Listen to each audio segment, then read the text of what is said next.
This time on the hit list, we catch up on what some of rock and roll's great legends are up to now.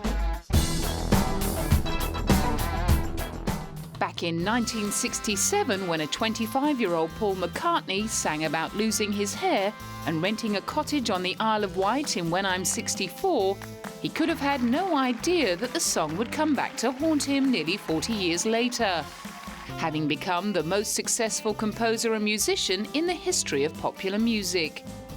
After breaking every sales record in the book during his tenure with the Beatles in the 60s, his first solo album, McCartney, became a #1 hit and spawned the ballad Maybe I'm Amazed. Since then, his catalogue of albums, which includes several releases with his 70s band Wings, has been met with varied reception from critics and audiences. Some of his major hits have included Mull of Kintyre, Coming Up, With a Little Luck and Silly Love Songs. In more recent years, his phenomenal musical output, which has included writing orchestral music, has been largely overshadowed by events in his private life. In 1998, the British public joined him in mourning the death of his wife of nearly 30 years. Linda McCartney had become a household name in her own right for her success as a photographer and her commitment to animal activism. Less than 2 years later, his fans were stunned to see him flaunting his new relationship with anti-landmine campaigner Heather Mills, whom he married in 2002.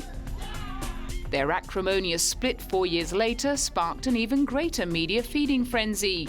But throughout it all, Paul kept pumping out the music.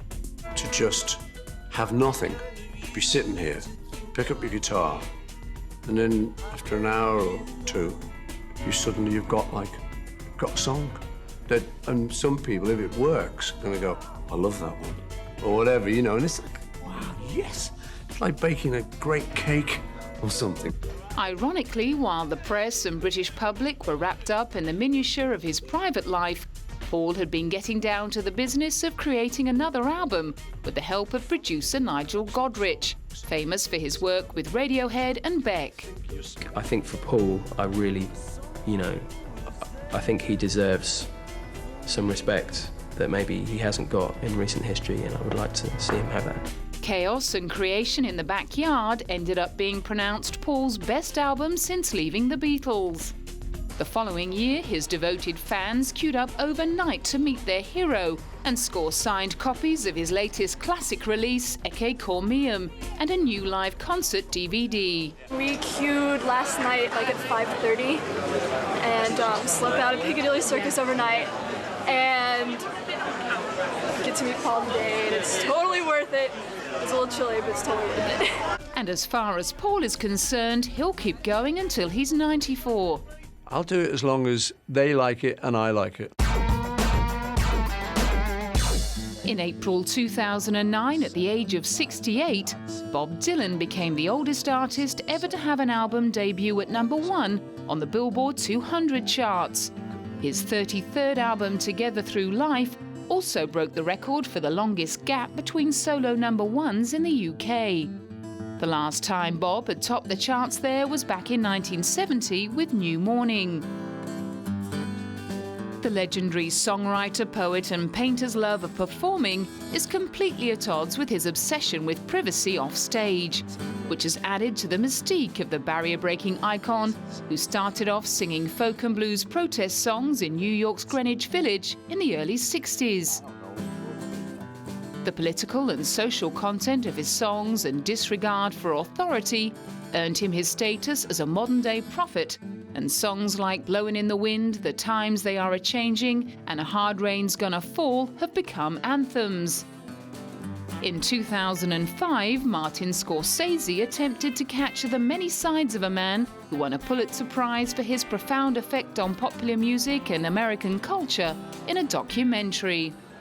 Learning about Dylan is the constant recreating of himself, but always staying always staying in line with the original inspiration to say something, has something to say, whether it's about a psychological or emotional state or it's about politics or whatever. And I think it's important in our society today for young people who are becoming artists or budding artists, I should say, to remember it's more important if you have something to say than to make a lot of money.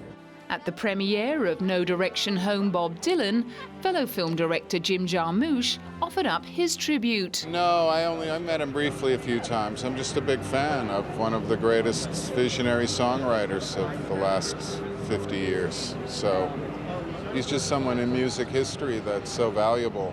He loves the form so deeply of songwriting. I just kind of wish they could take that myth off of him and all that weight off of him and just let him be a traveling troubadour, musician, giving us these beautiful songs. Coming in at number 2 behind the Beatles on Rolling Stone's list of the Immortals, the 100 greatest artists of all time, the man himself remains an enigma due to his reluctance to talk about himself in interviews. But that doesn't stop his peers and fans from trying to define his place in history. Just his uniqueness, you know, is obviously his lyrics, and the fact that he's still playing it every day for 300 days a year. He's kind of like a genius gypsy, you know? That's what it is. Yes, he affected the rock and roll business a little bit by completely changing it. Often referred to as the godmother of punk, Patti Smith isn't so fond of the label. Every time you see a journalist that calls me a punk rocker, it's because they don't have the imagination or the professional intelligence or curiosity to see the full breadth of what I've done and what my band has done. So it's really just lazy journalism. The daughter of a jazz-singing Jehovah's Witness, she was born in Chicago in 1946 and in the late 60s moved to New York, where she frequented fashionable nightclubs and befriended musicians and photographers such as Robert Mapplethorpe. She formed the Patti Smith Group and built a cult following through performances at the legendary New York punk rock club CBGB's. Her debut album Horses, released in 1975, subsequently inspired many big names in rock and remains at number 44 on Rolling Stone's list of the greatest albums of all time. Over the decades, she's collaborated with the likes of Bruce Springsteen and Michael Stipes, covered songs by Kurt Cobain, the Rolling Stones and Prince, exhibited her own paintings, delivered literary lectures and been named a Commander of the Order of Arts and Letters by the French Ministry of Culture. Trying to capture it all in a movie was a challenge that filmmaker Steven Sebring had to say yes to. I mean, she does so many things. I mean, how could you not, you know? I always think of this movie as like a fine wine, you know? And we had no design. You know, I didn't have a design. She didn't hire me to film her. It just sort of happened naturally. After working with Steven for 12 years, Patti was determined to see Renaissance Woman as much more than a documentary. One of the reasons I like working with Steven is he wasn't interested in doing a so-called rock documentary. Yeah. He was interested because I paint, I take photographs, politically active, I'm a mother, and he was interested in everything that I do, and so that rock and roll, although is quite important, is in its place in accordance with my life. And I was very pleased with that, because I would like, you know, if one is going to be perceived publicly, I would be happier being perceived as more well-rounded and not concentrated in one area. And those fans hoping to get a chronological account of Patti's life and career had better look elsewhere. Time, you know, we don't live such linear lives. You know, we're always accessing the past and hoping for the future. And so the movie, without being too confusing, I believe has a sense of past, present, and future happening almost simultaneously, because that's how we are as human beings. We carry our whole life with us. New Jersey's favourite son, Bruce Springsteen, supposedly got stuck with his nickname The Boss while still a teenager in the 60s. The story goes that he acquired it by taking it upon himself to collect his band's nightly pay from clubs and distribute it to the other musicians. Despite allegedly hating the nickname, he was obviously still calling the shots 40 years later, as he and the E Street Band prepared for their 2009 world tour. Usually we'll play a little longer in the States before we go to Europe at this time. As far as who decides the songs, well, I'm the boss. The boss decides. The boss decides what we play. Nobody else decides. People suggest, hint, beg, cajole, but I decide. The E Street Band, which has backed Bruce since 1972, may have seen a few lineup changes over the years, but still contains original members Clarence Clements and Gary Tallent, as well as his longtime collaborator and friend, guitarist Stephen Van Sant. We stayed together, you know. We stayed alive. That's hard to do for people in our business. It's true, you know. And also, you know, imagine you're working alongside of the same people you were with in high school, you know, for 40 years or so, and keeping that together. So all of those things are nice, and they're sort of they just kind of come up as they do. But in the end, it's you know, it's corny, but it's the long ride that it's all about. The long ride has included releasing 8 Billboard 200 #1 albums, the most famous of which was Bruce's 1984 smash Born in the USA, which sold 15 million copies to become one of the biggest selling albums of all time. It also spawned 7 top 10 singles and was followed by a sellout world tour. The album's title track, which was in fact a criticism of the US government's treatment of Vietnam veterans, was misconstrued as jingoistic by some politicians and corporations. But his famously blue-collar views have led to strong associations with the Democrat Party, and he was invited to play at Barack Obama's inauguration concert. He also recently won a Golden Globe Award for his song The Wrestler, which featured in the 2007 film of the same name starring Mickey Rourke. And before heading out on tour in 2009, he and the band warmed up with a little halftime gig at the Super Bowl.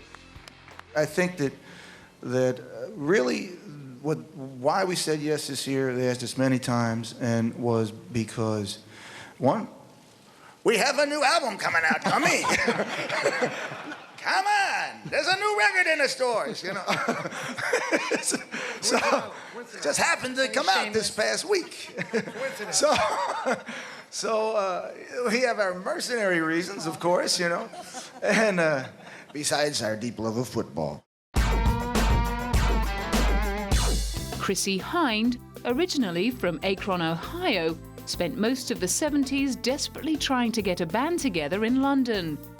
After short stints in interestingly named outfits like Masters of the Backside and the Moors Murderers, she finally scored a manager in 1978, who helped her put together the original lineup of The Pretenders, with Pete Farndon on bass and James Honeyman Scott on guitar. 30 years later, she faced the unenviable task of compiling a box set of her favourites called Pirate Radio. You know, the Pretenders really has been a rock band, and I think the stuff that has been on the radio has been the more poppy, you know, mid-tempo stuff, which is nice too, but, you know, I wanted to represent us for what, you know, the spirit of the band, which is more rock. Although the band has kept the same name for 3 decades, the Pretenders have seen numerous lineup changes, largely due to the tragic deaths of both Pete and James through drugs overdoses. No, I never thought the Pretenders could exist outside of me and Pete and Jimmy and Martin, the original Pretenders. If one of us left the band, I thought we'd have to change the name and start all over. And then when Pete and Jimmy both OD'd on drugs within the space of a year of each other, and, you know, it got all, you know, a lot of events which we hadn't anticipated came very quickly, and well, how can I say this without sounding really crap? But yeah, I really kept the thing going as a tribute to the band, and also I was, you know, I think in retrospect, quite traumatized by the way things had gone. Turning the trauma into inspiration, Chrissie went on to write and record a catalogue of rock and pop classics, such as Hymn to Her, Don't Get Me Wrong, Back on the Chain Gang, and I'll Stand By You. Alongside her musical career, which has included collaborations with other artists and contributing to soundtracks, Chrissie has also become an avid animal rights activist and regularly turns out in support of anti-cruelty campaign organisation PETA. However, when it's time to strap on that Fender Telecaster, all she wants to do is rock. I'm not trying to say anything. You really play guitar in a rock band because it's more fun than being a waitress. That's all it was for me. I don't think I broke any ground or did anything different. Well, I know I haven't. Throughout his many splendid 40-year career, David Bowie has succeeded where almost every other enduring popular artist has failed. Continually courageous in his avant-garde style choices, he's kept a miraculously clean sheet of fashion faux pas. He released his first solo album in 1967, but it wasn't until 2 years later that he got his commercial breakthrough with the single Space Oddity. 4 decades and 25 albums later, he's amassed a fortune of around £100 million. It's a struggle to understand how I'm no longer 20. I don't know anybody else this has ever happened to. Most people, they get to 20, and then they stay 20. It didn't happen for me, though. I just went on and on and on, and suddenly I'm 56. In 1972, he burst out of another chrysalis as the androgynous extraterrestrial Ziggy Stardust. Audiences were said to have found his live shows so exhilarating that people were having sex in the aisles. He certainly wasn't thinking about the future. It didn't occur to me that, rock and roll ever had a life that long, Well, nobody at that particular time really thought it would become something. Myself and my contemporaries of my age, I guess it's all new ground to us, We're just learning what to do with it at this age and still playing rock and roll. Because we're the first bunch that have gotten that far along, Into the 80s, he introduced himself to a whole new generation as a suave lounge lizard and scored his biggest commercial success ever with the album Let's Dance. It spawned 4 hits: Ashes to Ashes, Let's Dance, Modern Love and China Girl, confirming his status as a transgenerational sex god. At the end of the decade, he formed the hard rock quartet Tin Machine. They released 2 studio albums and a live record. The band received mixed reviews and a somewhat lukewarm reception. But then David Bowie's continual reinvention has never had a commercial incentive. It's for selfish reasons as much as anything else. It's to keep us interested, Because I think if the artist's interest goes, it plays to the audience that way, and you don't want to go and see an artist who looks bored stiff with what he's doing. Now in his 60s, he's still a workaholic, but his early hedonistic outlook has matured. It's rather disturbing because when you're young, you think so much is important, including oneself. But as you get older, I think you find less and less is important, apart from some very fundamental things. One of them being a love of one's fellow man and a care for their survival and a care for one's immediate family, then friends, and then wider, like a circle, like ripples in water. New wave band Blondie came by their first commercial success by accident in 1977, when an Australian music television show played the B-side of their single Ex-Offender by mistake. In the Flesh became a hit, and the band's lead singer Deborah Harry went on to front a barrel of eclectic hits, including Denis, Heart of Glass, One Way or Another, Call Me and Rapture. Debbie's wide-jawed beauty, trademark dyed blonde hair and trashy style immediately captured the imagination of music journalists, photographers and fans. Her identity began eclipsing that of the band and led to ructions within the group.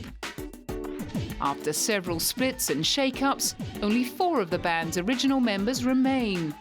In 2006, when all 7 original members of Blondie were inducted into the Rock and Roll Hall of Fame, former former member Frank Infanti begged to perform with the current lineup, but was rebuffed by the famously feisty frontwoman. If it hadn't been for the fact that they had, you know, all three of those guys sued us at various times for different things, you know, which I think was really intolerable. It's much better to pick up the phone and talk to somebody than to take them to court. And so, you know, I don't know. There's just a limit, you know. I think that really set the limit for me. At the age of 60, she was proud to have been one of the first white female musicians to rap lyrics on their 1981 hit, Rapture. I don't think I'm really a rapper, but I think it was an homage to rap and to a form of music that we found very exciting and really interesting. And I don't know, to me it was like folk music for black kids. You know, it's like the 60s had a folk music for white kids, you know, it was all sort of traditional. But I think that in terms of the voice of the people just getting up and saying what's on their mind, you know, I really always sort of equated those two things. Like Patti Smith and the Ramones, Blondie first gained a following by playing regular gigs at New York CBGBs. And over the decades, they've stuck to playing smaller venues. I think I like sort of like somewhere between 2,000 and 5,000, you know, places. I'm used to that. That's mostly what we've been playing over the years. We've never really developed a show for big stadiums. We've never been a real stadium band, although I would like to be. I would love to have a really great, you know, big stadium show. 2 years later, she got the chance, as she and the rest of Blondie set off on a world tour to commemorate the 30th anniversary of their classic album, Parallel Lines. Back in 2003, after more than 2 decades, folk troubadours Simon and Garfunkel put aside their differences and reunited for their first US concert, performing the hits that made them folk icons in the 60s, like Mrs. Robinson, The Sound of Silence, and Homeward Bound. Boyhood friends, the two started recording together at the age of 15. Paul Simon wrote the poetic lyrics, and Art Garfunkel had the soaring voice. Together they made sweet harmonies, and eventually sold more than 40 million albums in the US. The duo broke up in 1970 upon the release of their most successful album, the appropriately titled Bridge Over Troubled Waters, and Paul went on to pursue a successful solo career. Tussles over royalties and credit for work drove the two friends further apart, but after being honoured with a Lifetime Achievement Award at the Grammys in February 2003, the idea for the Old Friends Tour was born. Really, we are our oldest friends. We've known each other since the age of 11. And whatever it was, the squabbles as they're called, that's pretty much what it was, just squabbles. It was time to just say, forgive, forget, move on. It's not like you have forever in life. So the Grammys was our opportunity to do that. Over 1 million fans had come out to see the duo at an earlier reunion concert in New York Central Park in 1981. But clearly they hadn't been quite ready to bury the hatchet just yet. Remember when we came off the stage, I said, well, we didn't do our vocal thing quite like we can. I don't think it happened. And you said, you're crazy. They love the show. What do you want? This is what he said. We walked off the stage, and I said to him, what do you think? And he said, disaster.